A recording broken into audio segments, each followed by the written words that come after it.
হাফেজ থেকে টিকটকার কো হইতাছে এরকম চুলিয়া এই যে চুলগুলো আপনারা দেখেন আপনি কেন আপনারা ইন্টারভিউ কেন দিতেছেন আপনি শরীর কাজ করবেন না কেন যে আমি আগে ইমাম ছিলাম এখন নাই আগে ওয়াজ করতাম বড় বড় মাহফিলে আমার ইউটিউবে ওয়াজ আছে আপনি সার্চ দিলে পাবেন ওমর ফারুক আল আজমি লক্ষ লক্ষ জনতা আসতো আমি ছেড়ে দিয়েছি আমি এখন কাটবো এই দাঁড়াও এই ধরো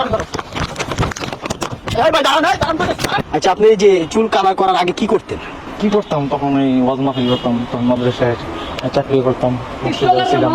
আমরা শুনলাম যে আপনি নামাজ পড়াইতেন এক সময়, সেটা কি আসলে সত্য? সত্য বাট ওটা তো ছেড়ে দিয়েছি মোটামুটি অনেকদিন হয়েছে।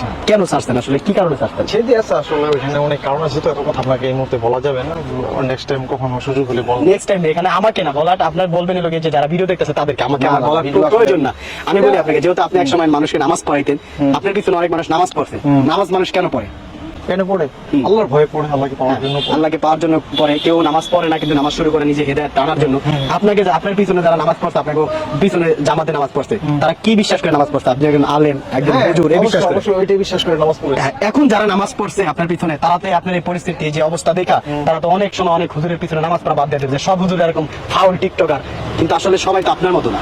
হ্যাঁ আমার মতো সবাই তো না, আমি তো বলিও না যে আমার মতো সবাই, আমার মতো শুধু এই যে মানুষগুলাকে কেন এই ক্ষতিটা করলেন, যারা আপনার পিছনে নামাজ পড়তো তাদেরকে কেন এই ক্ষতিটা করলেন আপনি? তারা তো অনেক অন্য আলেমদেরকে বিশ্বাস করবেন, অনেক হুজুরদেরকে বিশ্বাস করবেন, এই ক্ষতিটা কেন করলেন? ভাই প্লিজ, আমি তো আপনাকে বললাম, আমি নেক্সট টাইম আপনাকে কখনো বলবো বিস্তারিত। না বিস্তারিত এখন বলেন, আপনি নেক্সট টাইম কেন বলবেন? আসলে কারণটা কি? আপনাকে কেউ মারবে না, মারবে না, শয়তানে কি আপনার লাগছে? কেউ লারবে না, কেউ লারবে না। মানে শয়তানে না লাড়লে একটা মানুষ, কেউ লারে নাই, কেউ লারবে। শয়তানে যদি না লাড়ে একটা মানুষকে এইভাবে কেউ নামাজ ফালায় রাখা, এরকম চুল কালার করে দৌড়াদৌড়ি করে মিডিয়া টিকটকে ভাইরাল হওয়ার জন্য, এটা কেউ করে? ভাই শুনুন, আপনি আমাকে টিকটকে আমার ভাইরাল হওয়ার, এটা কি টিকটকের না চুল টিকটক? প্লিজ হ্যাঁ, আসলে এটা তো টিকটকের মডেল বা স্টাইল, এটা আমি জানতাম না। আমি রিসেন্টলি জানার পরে আমি চিন্তা করছি যে আমি এটা চেঞ্জ করে ফেলবো। আপনি এই যে মানুষগুলোকে আপনি ক্ষতিগ্রস্ত করেন, যে পিছনে যারা নামাজ পড়ছে, তারা তো এখন বাকি হুজুরদের বিশ্বাস করবেন। আসলে আপনি তাদের এই ক্ষতিটা কেন করলেন?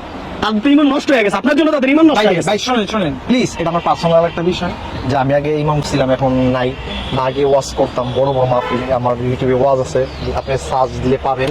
ওমর ফারুক আল আজমি লক্ষ লক্ষ জনতা আসতো, আমি ছেড়ে দিয়েছি। বুঝতে পেরেছেন কারণটা কি ছেড়ে দেওয়ার? যাদেরকে একসময় আপনি জ্ঞান দিচ্ছেন, তারা আপনার কাছে যারা শিখছে, এখন তারা কি বলবে? তাদের নিজের কাছে তিনি লজ্জা লাগবে, আসলে কার পিছনে তারা নামাজ পড়লাম, কার বয়ান আমরা শুনলাম। শুনে মানুষ চিরজীবন না, সবসময় একরকম থাকে না। বুঝতে পেরেছেন? আসলে মানুষকে যে কখন যে কি হয়ে যায় এটা বলা যায় না। মানে মানুষ, অনেক মানুষ আছে যে জালেম থেকে আলেম হয়। হ্যাঁ হতেও পারে, আপনি আলেম থেকে জালেম হয়ে গেছেন, হতেও পারে। মানে আপনি কি জালেম হয়ে গেছেন? আমি আসলে জালেম নিজেকে নিজে তো বলবো না, এখন আপনি যদি আপনার বলা উচিত তো, কারণ আপনি যে ব্যাস, আপনার পিছনে যারা নামাজ পড়ছে, তারা মানুষ কি বলবে মানুষকে? যে আসলে যারা সব হুজুরে এরকম বলবে, আপনার জন্য বাকি হুজুরদের খারাপ বলতেছে। ইসলামকে আপনারা ধ্বংস করতেছেন ভাই, কিয়ামতের বেশি দিন আপনাদের যে পরিস্থিতি, এই যে কষ্ট করতেছেন, আপনার সাথে